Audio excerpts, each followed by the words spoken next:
الرحمن الرحیم۔ شروع اللہ کے نام سے جو سب پر مہربان ہے، بہت مہربان ہے۔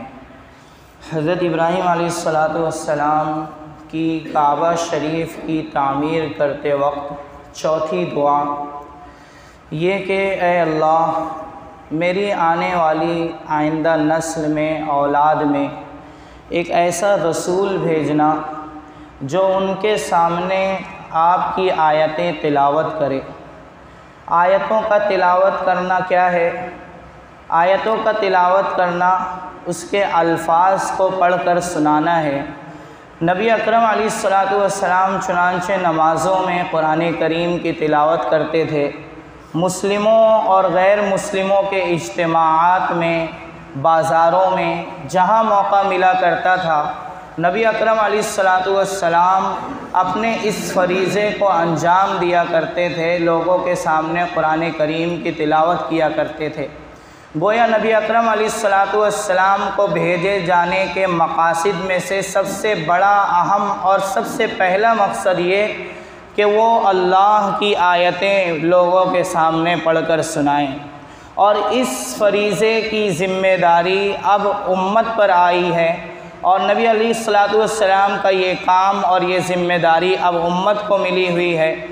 اور اس تلاوت کا مقصد قرآن کریم کی حفاظت بھی ہے۔ امت نے تلاوت کے اس فریضے کو، لوگوں کے سامنے قرآن پڑھ کر سنانے کے اس فریضے کو بہترین طریقے پر انجام دیا۔ مدرسے کی شکل میں مدرسے کا وجود ہوا۔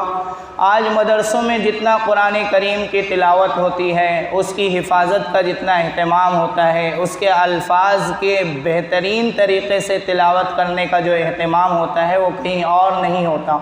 اور چونکہ نبی اکرم علیہ السلام جن لوگوں کے سامنے پڑھ کر سناتے تھے وہ زبان جانتے تھے،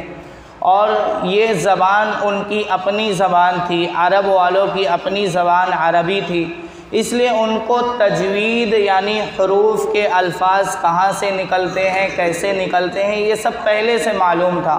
اس لیے وہ لوگ تجوید کی رعایت کرتے ہوئے پڑھا کرتے تھے، اور قرآن کریم کی تلاوت کرنے سے، اس کے الفاظ کو پڑھنے سے عرب والے سمجھتے بھی تھے، قرآن کریم کی دعوت سمجھتے تھے، اس لیے کہ یہ ان کی اپنی زبان تھی۔ البتہ تجوید کی رعایت یعنی ہر حرف کو اس کے الفاظ سے ادا کرنا، یہ ان کے ہاں تو ایک عام بات تھی، اور وہ یہ سیکھے ہوئے تھے، لیکن قرآن کریم کی تلاوت اور اس کے الفاظ کو یاد کرنا، اس کے الفاظ کو صحیح ڈھنگ سے ادا کرنا، یہ ہم سب پر الگ سے فرض ہے، کیونکہ قرآن شریف کی تلاوت میں جو حروف آتے ہیں، ان حروف میں سے بعض حرف ایک دوسرے سے بالکل الگ ہوتے ہیں، لیکن ایک جیسے ہوتے ہیں۔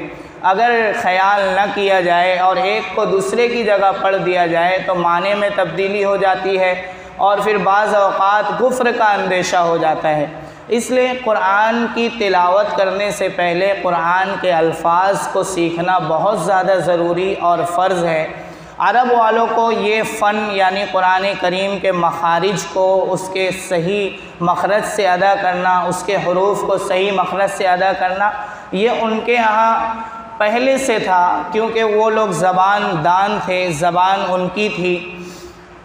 یہ جو کہا جاتا ہے کہ قرآن کریم کی تلاوت کرنے کا کیا فائدہ، اس کے الفاظ کو رٹنے کا کیا فائدہ، جس طرح دوسری کتابیں سرسری طور پر پڑھ لی جاتی ہیں، ایسی قرآن کریم بھی سرسری طور پر پڑھا جائے، اس کو رٹنا بے فائدہ ہے اور وقت کو ضائع کرنا ہے، یہ ایک فضول بات ہے۔ اس لیے کہ قرآن کریم کی تلاوت کو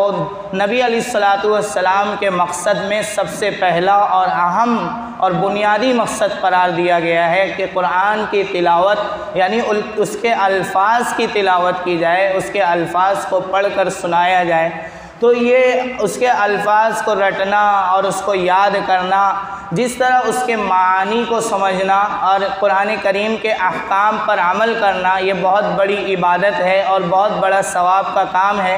اسی طرح اس کے الفاظ کو پڑھنا اور اس کے الفاظ کو رٹنا اور اس کے الفاظ کو یاد کرنا بھی بہت بڑا ثواب کا کام ہے، اور یہ نبی علیہ الصلوۃ والسلام کا فرض ہے، فریضہ ہے، اور نبی علیہ الصلوۃ والسلام کا کام اور ذمہ داری ہے، اور آپ کے واسطے سے ہم سب کی ذمہ داری ہے کہ ہم سب قرآن شریف کو صحیح طور پر پڑھیں، پڑھ کر لوگوں کے سامنے سنائیں۔ اللہ تبارک و تعالی ہم سب کو قرآن شریف کے اس حق کو اور نبی علیہ الصلوۃ والسلام کے اس کام اور ذمہ داری کو، یعنی قرآن شریف کی تلاوت کو صحیح طریقے سے کرنے کی اور لوگوں کے سامنے پڑھ کر سنانے کی توفیق نصیب فرمائے۔ سبحان اللہ و بحمدہ، سبحانک اللہم و بحمدک، نشہد ان لا الہ الا انت، نستغفرک و نتوب الیک۔ سبحان ربک رب العزة عما یصفون، وسلام علی المرسلین، الحمد للہ رب العالمین۔